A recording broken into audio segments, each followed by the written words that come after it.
आज के इस वीडियो में आपका स्वागत है। और आज मैं मिश्रा धातु निगम की शेयर का एनालिसिस करूंगा। तो मिश्रा धातु निगम का ये मैंने वन डे का चार्ट खोला हुआ है। इस शेयर में कमजोरी आई और कमजोरी के बाद इसमें कंसोलिडेशन नहीं आई, इसमें सीधा रिकवरी आई। यहाँ पे कमजोरी आई, फिर यहाँ पे डबल बॉटम बना, एक तरीके से यहाँ पे सपोर्ट लिया, फिर यहाँ पे फिर हमें तेज़ी देखने को मिली है। तो अब ये जो शेयर है जब बढ़ता है तो बहुत अच्छा बढ़ता है, इसमें पोटेंशियल भी बहुत है और बढ़ता भी बहुत बढ़िया है। ठीक है, तो अब इसमें क्या है, सबसे पहले तो इसने एक बड़े वॉल्यूम वाली ये कैंडल बनाई थी, करीब करीब 15% की तेज़ी पर बंद हुई थी, और इसके बाद से जो तेज़ी कंटिन्यू है, जो न्यू स्विंग हाइज बना बना के शेयर बढ़ रहा है। ठीक है, तो हम यहाँ पे देखेंगे कि ये ऐसे और ये इस तरीके से ऊपर के लेवल्स पर रेंज बन रही है, और ऊपर के लेवल्स पे इस तरीके का रेंज बनती है, बड़ी महत्वपूर्ण होती है ये।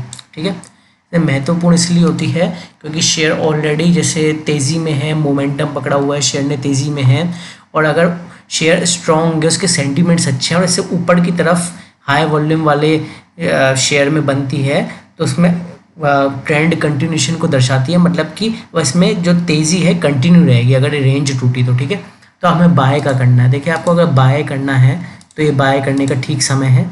अभी पुल बैक की कोई गुंजाइश नहीं, बल्कि ये जो आप दो लाइनें देख रहे हैं, ये हरे रंग की लाइन है 100 डेज़ का एक्सपोनेंशियल मूविंग एवरेज, और ब्लैक कलर की लाइन है 200 डेज़ का एक्सपोनेंशियल मूविंग एवरेज। तो जो 100 का EMA है हरे रंग की लाइन, वो ब्लैक कलर की लाइन यानी कि 200 की EMA को ऊपर की तरफ काट रहा है। देख रहे हैं, तो क्रॉस ओवर बन रहा है 100 और 200 की EMA का।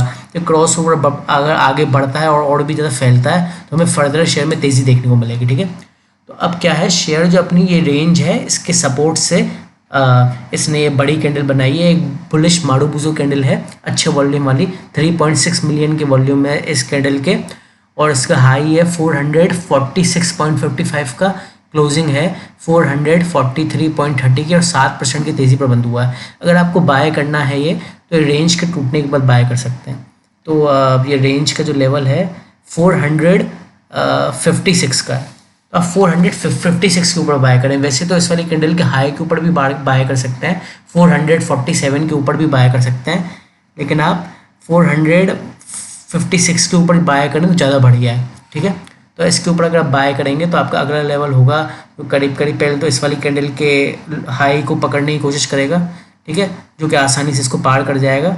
ठीक है, जो करीब करीब है 456.30, जाहिर सी बात है 456 के ऊपर लोगे तो ये लेवल तो आसानी से पार हो जाएगा। लेकिन जब ये लेवल पार होगा तो काफ़ी इंपॉर्टेंट लेवल है ये, समझ रहे हैं, क्योंकि ये जो प्राइस एक्शन है इसका हाईएस्ट प्राइस पॉइंट है, इसके बाद से असली तेज़ी बल्कि शुरू होगी। ठीक है, तो इसके बाद आपको जो है 475 के लेवल देखने को मिल सकते हैं। 475 को भी पार करता है तो 490, 491 के लेवल्स, और फिर इसके बाद 490 के बाद 505, 506 के लेवल। अगर ये 506 के भी ऊपर जाता है, अगर मान लो 506 के भी ऊपर जाता है तो 525, फिर 542 या 43, तो 542 या 43 तक आ सकता है। फिर आपको 545 के बाद इसको ऑब्जर्व करना है। 545 के बाद ये 550 के क्रूशियल राउंड फिगर के लेवल पे जाना चाहिए।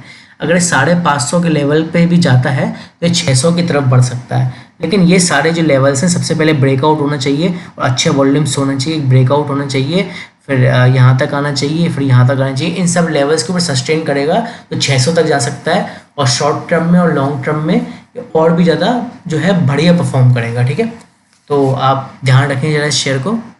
ठीक है, और अपनी वॉचेस में आप डाल सकते हैं। आज के इस वीडियो में इतना था, थैंक यू।